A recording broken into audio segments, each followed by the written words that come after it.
Oke, materi bahasa Jepang hari ini adalah perkenalan. Bukan perkenalan diri, tapi lebih ke perkenalan apa sih yang akan kalian pelajari di semester ini tentang bahasa Jepang. Oke, pertama-tama Nihongo itu adalah bahasa Jepang. Nihon Jepang dan Go itu bahasa. Nah, di sini ada dua karakter. Ada yang atas itu kanji, yang bawah romaji. Nanti kita akan bahas apa itu kanji, apa itu romaji. Karena itu yang harus kalian ketahui di pelajaran sekarang. Nah, pertama-tama kanji. Jadi, ada 3 karakter yang biasa digunakan dalam bahasa Jepang. Yang pertama adalah kanji. Kanji ini adalah karakter yang merupakan bentuk lambang satu konsep. Jadi bukan kata per kata, misalnya a i u e o gitu, enggak, tapi satu karakter itu adalah satu lambang yang merupakan satu konsep. Contohnya adalah ini. Huruf karakter ini adalah melambangkan atama atau artinya adalah head. Head itu adalah kepala. Jadi kalau ini tidak dipecah, tidak digabungkan, ini hanya seperti ini. Satu lambang berarti ini adalah kepala artinya atau atama. Itu. Sama juga dengan yang ini.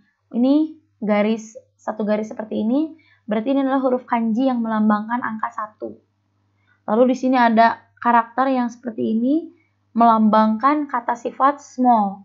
Dalam bahasa Jepangnya adalah sho. Artinya kecil. Dan lain-lain. Jadi intinya kanji itu adalah huruf atau karakter satu yang melambangkan sebuah konsep. Gitu aja. Huruf kanji di dalam bahasa Jepang itu ada sangat banyak. Dan kita tidak akan mempelajari kanji di SMA. Tapi kalian harus tahu bahwa kanji itu adalah karakter dalam bahasa Jepang yang merupakan melambangkan satu konsep. Bukan karakter, bukan huruf, bukan juga persuku kata. Gitu ya intinya. Oh iya, untuk sedikit informasi, kenapa sih ada huruf kanji yang tampaknya sangat sulit ini? Karena dulu kanji itu adalah karakter yang dipelajari hanya oleh orang bangsawan dan orang terpelajar, hanya laki-laki kelas atas gitu.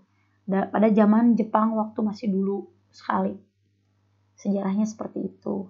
Jadi ini sulit sekali karena pendidikan zaman dulu itu sangat eksklusif. Orang yang bisa belajar itu orang-orang tertentu. Jadi kanji ini lebih rumit dan lebih sulit dan lebih eksklusif. Kalau sekarang biasanya digunakan dalam konteks formal, dalam konteks sastra, dan juga dalam mungkin situasi yang tidak sehari-hari sifatnya gitu ya. Nah, sekarang yang kedua adalah hiragana. Berbeda dari kanji, hiragana adalah lebih sederhana, karakternya adalah karakter yang lebih sederhana. Lalu ke hiragana juga dipakai sehari-hari. Jadi ketika kita berdialog atau menulis sehari-hari, zaman modern ini menggunakan hiragana. Nah, dulunya hiragana ini adalah dibuat oleh kaum-kaum perempuan yang tidak merasakan pendidikan untuk seperti laki-laki kelas atas yang tadi mempelajari kanji. Jadi mereka membuat versi simple, versi sederhana dari kanji, yaitu hiragana, yang ternyata dipakai sampai sekarang karena lebih simple. Dan untuk konteks informal lebih mudah. Bedanya apa? Karena kalau tadi itu satu karakter per konsep, ini lebih sederhananya karena ini per karakter itu untuk satu suku kata seperti a, i, u, e, o, kakiku, keko, sashi, su, seso. Jadi lebih mudah. Dan juga ini digunakan untuk huruf-huruf Jepang atau kata-kata Jepang asli. Tidak seperti katakana. Nah, sekarang kita bahas katakana. Katakana itu adalah karakter Jepang yang digunakan, yang diciptakan karena bahasa Jepang itu menyerap kata-kata dari bahasa asing seperti dari bahasa Inggris gitu. Jadi itu tidak ada di hiragana misalnya. Jadi kalau kalian menemukan di bahasa Jepang komputer itu pengejaannya tetap seperti komputer dalam bahasa Inggris, dia itu jadi komputer.